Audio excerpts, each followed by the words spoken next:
everyone. How are you? Happy Monday. We are nearing the end of this book. I am actually really looking forward to wrapping this up. I don't know if we're going to finish it by Wednesday. It just depends on how fast I read the book. But I do want to just dive right in. We were talking about last Wednesday. We are on page 275. But we were talking about Brian when he went to New York. He went to a place to see his dream car, and when he saw it, he sat in it and he did all those visioneering things, and he was just vibrating because in his mind his paradigm was saying, I cannot afford it. And he left. Let me just see here. We'll just go back quickly to page 274. It says, I was vibrating as I started the long walk back to my hotel. I felt like this car was for me. That moment when what you've imagined manifests into physical form is surreal and is exactly how I felt. Like this was all a dream. As it just so happened, I was only a month shy of turning 55. Since I was young, the number 55 has been always my favorite number. That's really ironic. It's kind of our number too. Wow. No significant reason. I just liked how the number looked and sounded, and 55 became the number I chose for everything, including sports. So in my mind, I considered this a special birthday, and I wanted my 55th birthday to be meaningful. I wanted to mark my 55th year in a way that I would never forget. As my birthday approached, I had yet to come up with anything that would make my birthday so different. So that day, I was walking back to the hotel. I began thinking, what if I bought this car as a birthday gift for myself? That would certainly be something that would make it unforgettable. The trouble was my paradigm. I was having a battle in my head over the asking price. In my mind, I was listing all my commitments and obligations for which I needed my cash reserves, and buying a car that would only be driven occasionally felt like a luxury I couldn't really afford.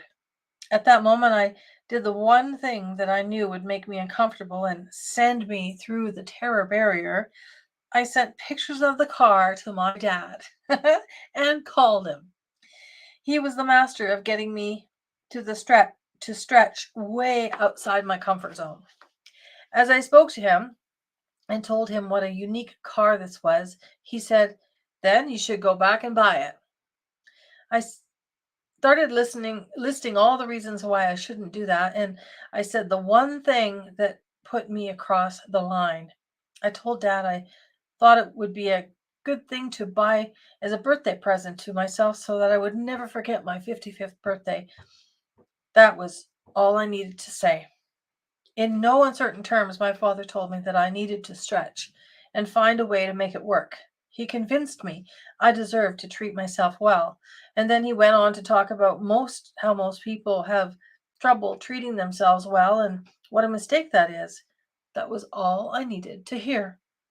I called Kyle and I said I would come back and negotiate a fair deal for the car. When I arrived, the lights were on and Kyle was ready to unlock the door and let me back in. We started to discuss the price, and he had the company owner get on a call with me. We talked for a few minutes and agreed on a price. Then, still feeling quite uncomfortable and sick to my stomach, I heard myself say, I'm in. It was like an out of body experience with my paradigm screaming in my ear, You can't do this! We went upstairs into the office and began writing up an agreement and discussing how the car would be shipped to my home in Florida. Afterward, I was walking back to the hotel feeling both terrified and excited. I called Kyle and asked if he could please email me the British Heritage certificate on the car. He said he would do it right away and I would have it by the time I returned to my room. As I mentioned, the car was a 1962 model. I was born on December 8th, 1961. When I received the email from Kyle and looked at the certificate, I nearly fell over. This car I had just purchased had begun production on December 8th, 1961, the day I was born. You can't make this kind of thing up. Call it what you will. I know I attracted this to me. It really drove home the impact of a vision board and how it assists you with getting onto specific vibrational frequency. I had spent years looking at a picture of this car, so having this happen was just a natural conclusion to the idea that had been my dream and and on my vision board. What I love most about this story is that Dad never projected his personal thoughts about his this purchase onto me. He was not remotely into collector cars and would have never done anything like this. He could have easily said to me, Brian, that's crazy. Why would you want to do something like that? It would have been very easy for him to squash my dream. Instead, he supported me. It brought him joy to see the joy it brought me. He encouraged me and took pleasure in seeing me treat myself well again. Now, a car is just a simple example. Dad would support and encourage me toward anything that I wanted for my life. That constant support shaped my life. I always felt like I had his hand on my back. I can hear my father's voice flowing through me now when I encourage my kids to do whatever it takes to follow their dreams, even when what they want makes no sense to me whatsoever. I can see it means something to them. Because of my experience, I know how my encouragement makes them feel, and it is a feeling of unconditional love. Consider, think of a time in your life when you manifested something, someone, or a situation. Write it out in detail. Then include all the emotions that go along with that experience. Think of something you would like to manifest now. Now build your vision board with images that support your desires. Act as if you already manifested your desire. Go to showrooms, attend open houses, go out on dates. Meet your desires with action. Write it out. The images you use for your vision board should also be a part of your big goal that you write out in detail. Write it out often and read it daily. The simple act of writing things down dramatically increases the likelihood of your words turning into action. What the hand does, the mind remembers. Madame Montessori. That is so cool. That's a good quote. I'll read it one more time. What the hand does, the mind remembers.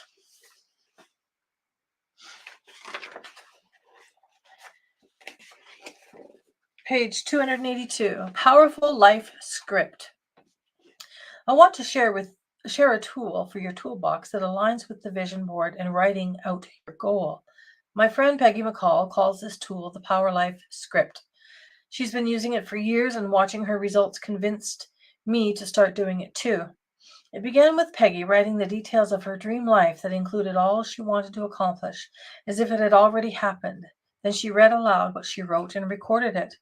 She would listen to her recordings several times a day, and eventually she named the Power Life Script, and she even trademarked the process and turned it into an online course. I watched Peggy consistently grow and do things in her business and personal life that kept taking her to the next level. When she drew the line from the recordings she'd made to her recent results, I got busy and did my own. My father taught me that repetition is essential if you want to change something in your life for the better. I realized that this was precisely what Peggy was doing. She had created something she could listen to repeatedly that would change her way of thinking.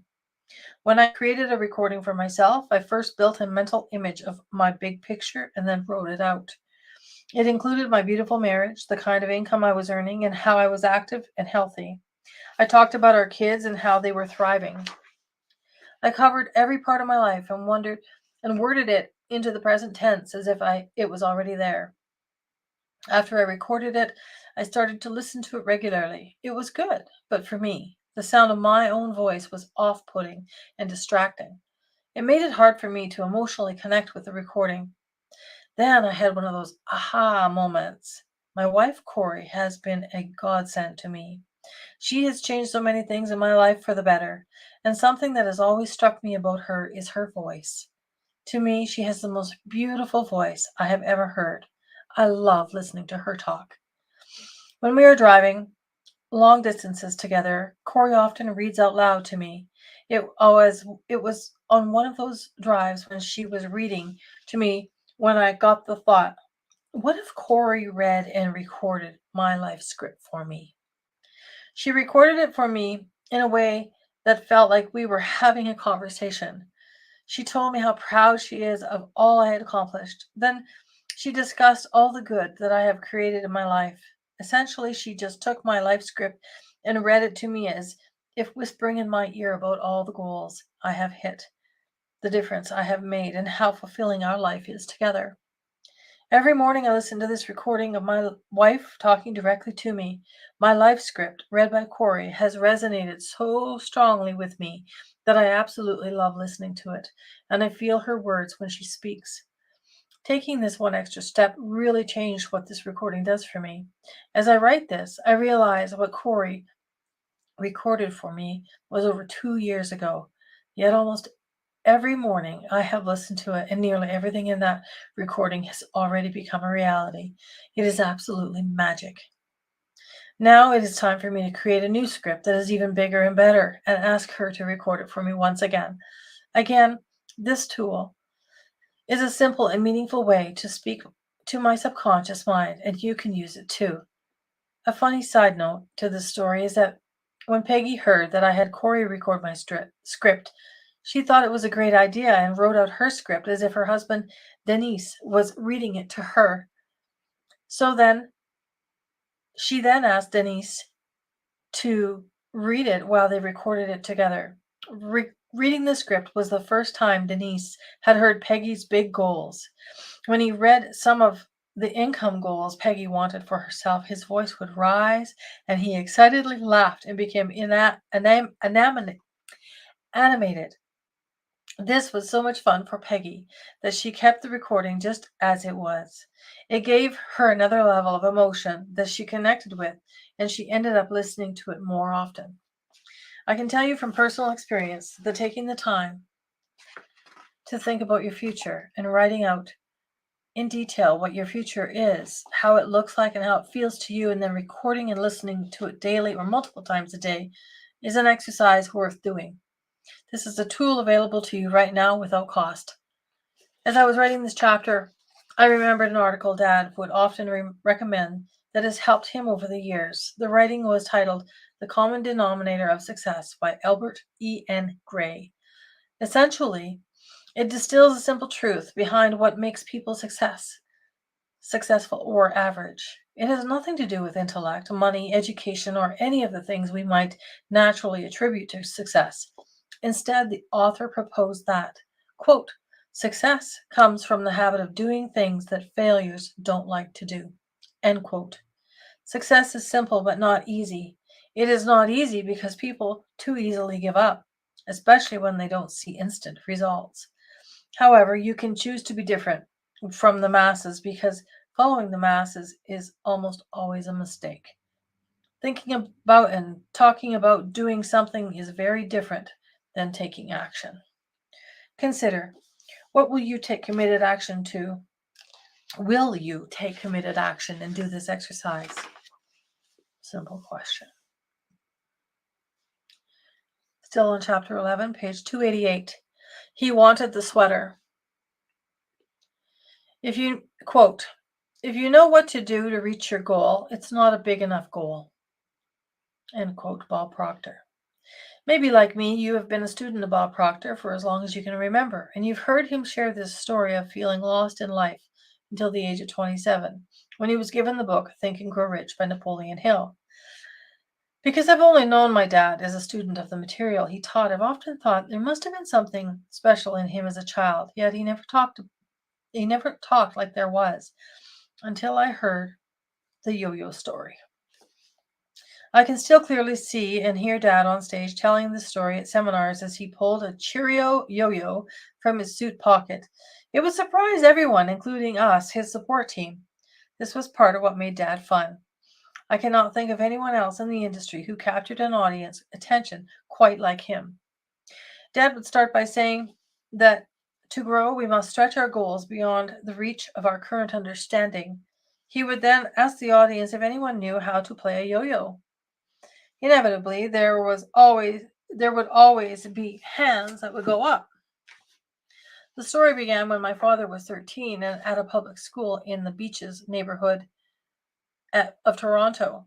There was a boy older than my dad who walked the Beaches neighborhood streets with the level of confidence that captivated a young Bob Proctor.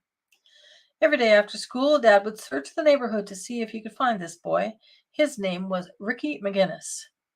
Ricky worked for the Cheerio Yo-Yo Company in Canada.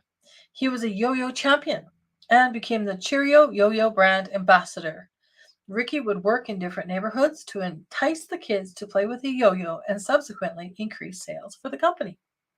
When Ricky walked around the neighborhood, he always wore a maroon V-neck sleeveless sweater with a prominent crest of the Cheerio logo emblazoned across the front center of his chest with the words Yo-Yo Champion.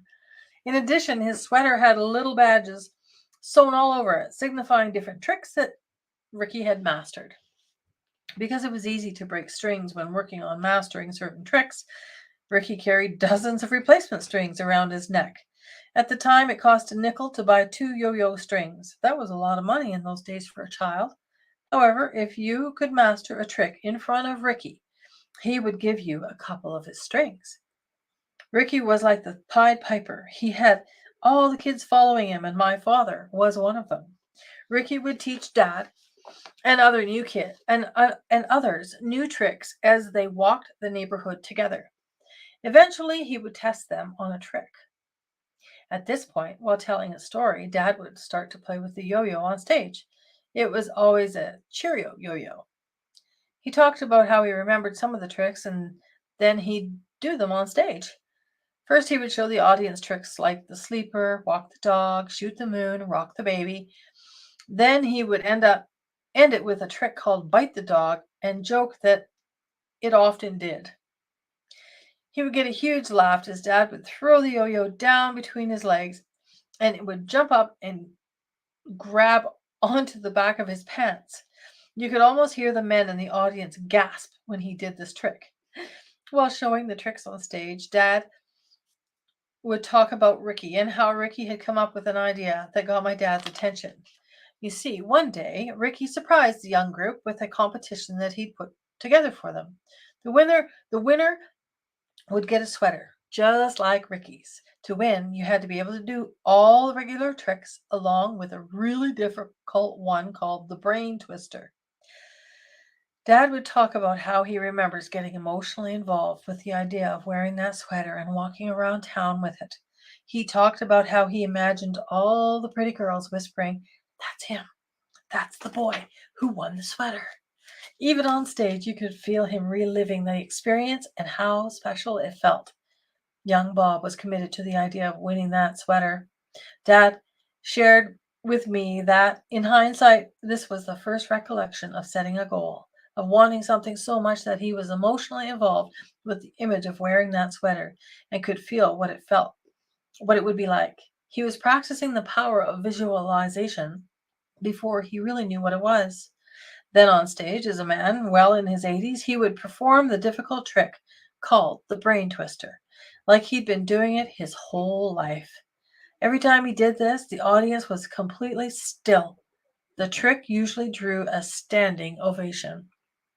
Bob Proctor whipping out a yo-yo and performing mind-blowing tricks was the last thing anybody expected to witness. Then he would invite people in the audience who thought they could do that trick to come on stage with him. As you can imagine, no one did. He would laugh and say, "What about those of you who raised your hands when I asked who could play the yo-yo?" He then went on to say, "The reason I won the sweater was because of how attached I was to the idea of winning it and wearing it, and the others couldn't do that trick because they didn't want the sweater." As cute as it was, the statement was a lesson. He would follow that up with, "What is your sweater? What is it that you really want?" In order to get that sweater, Dad had to practice a lot. He became obsessed with the idea of wearing that sweater. His practice was mental and emotional, as well as physical. He was so committed to his goal that he changed his daily schedule to make time to work for the work required to win. Instead of playing with friends after school, he went straight home to practice, and some of the tricks were painful to learn. If the yo-yo was not thrown down hard enough, It would pop back and hit him in the knuckles, leaving marks. He would also break strings and have to use all of his allowance to replace them rather than go to the movie with his friends. He had built a picture of what he wanted and was committed to the outcome and did the work. My father won that sweater, and he proudly wore it everywhere. But more importantly, he learned the valuable lesson of setting a goal and going after it. Later, once he figured out what he wanted for his life, the first lesson reminded him of the discipline it would take to get there. And the discipline is a skill that can be learned. We are all capable. Consider, what are you willing to do for your goal? Are you prepared to commit to doing the work to achieve it? What are you prepared to sacrifice? These are all the questions we must ask ourselves when we're going after the big goals. What's important when you are going after something you've never achieved before is who you become in the process of reaching the goal. This is part of the divine plan for you as a spiritual being. My father would say the purpose of a goal is not to get, it is to grow. Also, my dad shared a very powerful definition of the word sacrifice. Giving up something of a lower nature for something of a higher nature. Many people think of a sacrifice as negative things, but using this definition, it is incredibly powerful. For example, you can give up disempowering belief for a supportive one, or you can give up binge watching Netflix each night and instead use that time to study and hone your skills.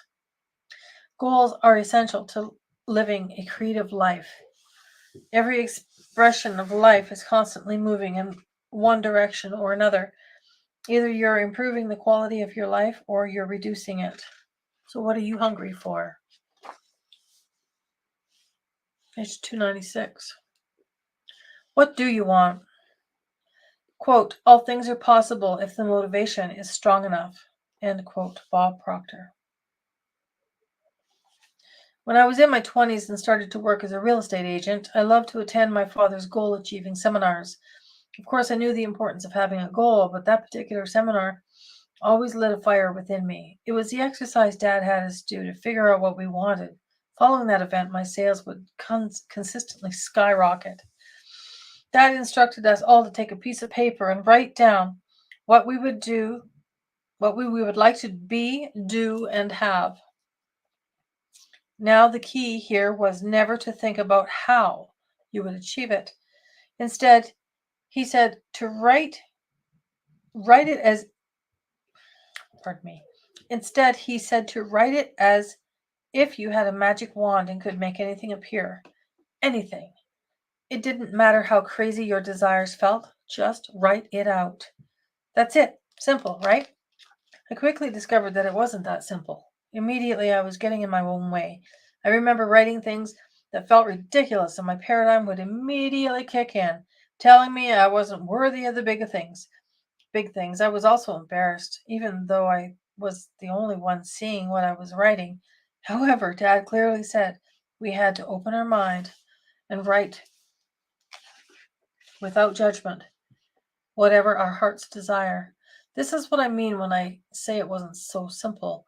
I had to fight those feelings and keep on writing, and the success I experienced each time I attended Dad's goal-achieving seminars was because I pushed through that discomfort and did the exercises as it was laid out. I didn't cut corners.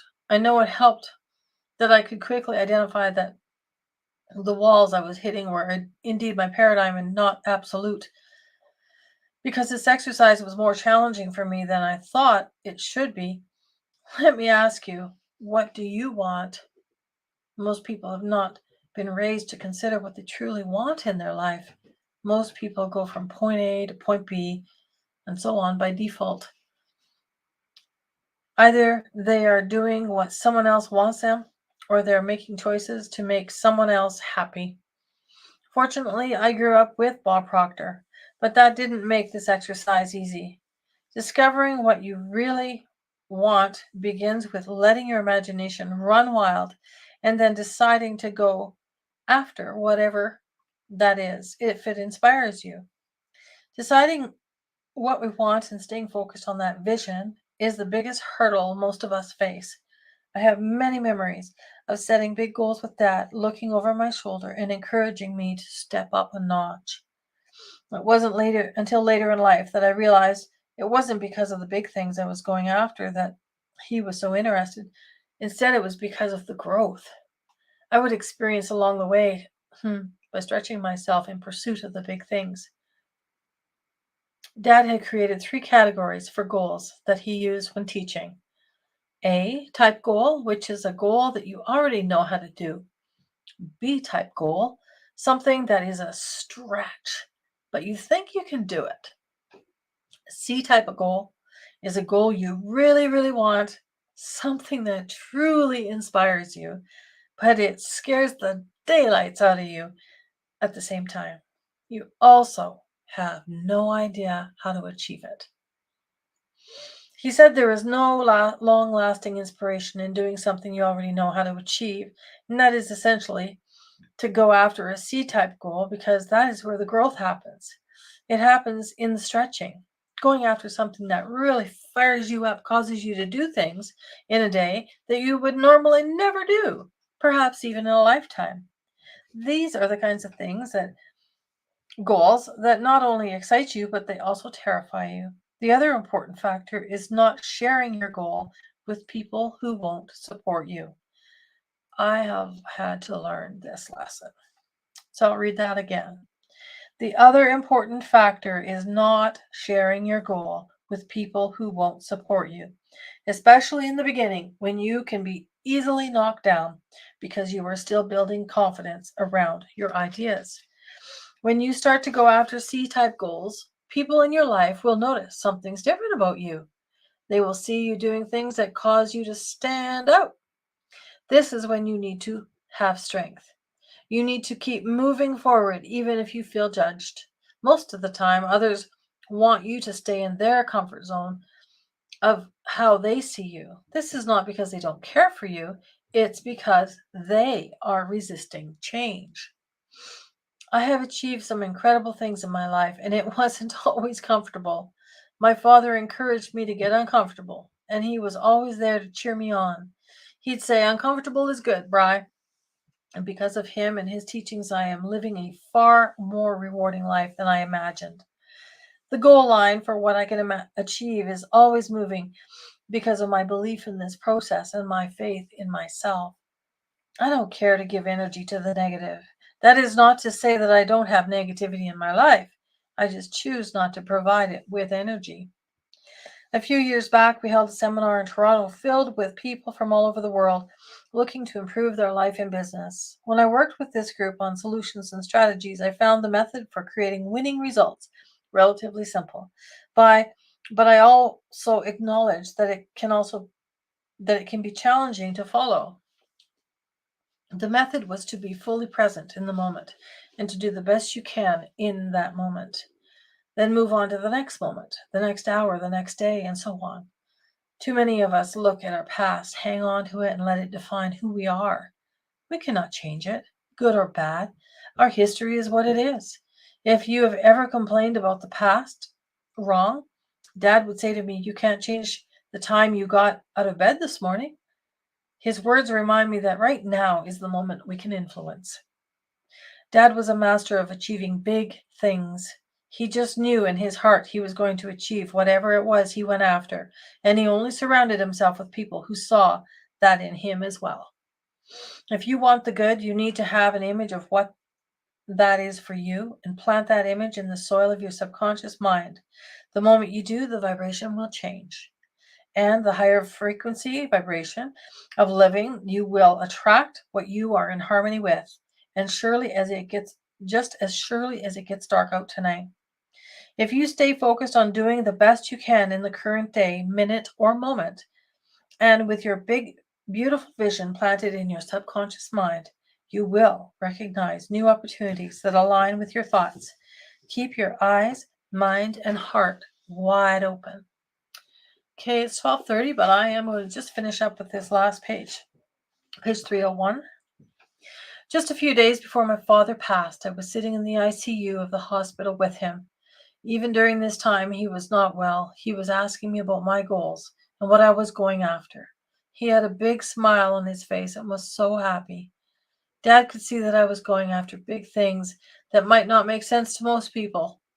He knew that I understood the assignment he'd been teaching me for 60 years. Consider, your goal must be something you seriously want, something you won't lose interest in at the first challenge. As Zig Ziglar said, quote, a goal is casually set and lightly taken is free. A goal that is casually set and lightly taken is freely abandoned at the first obstacle. End quote. To discover what you really want, begin by believing in make believe.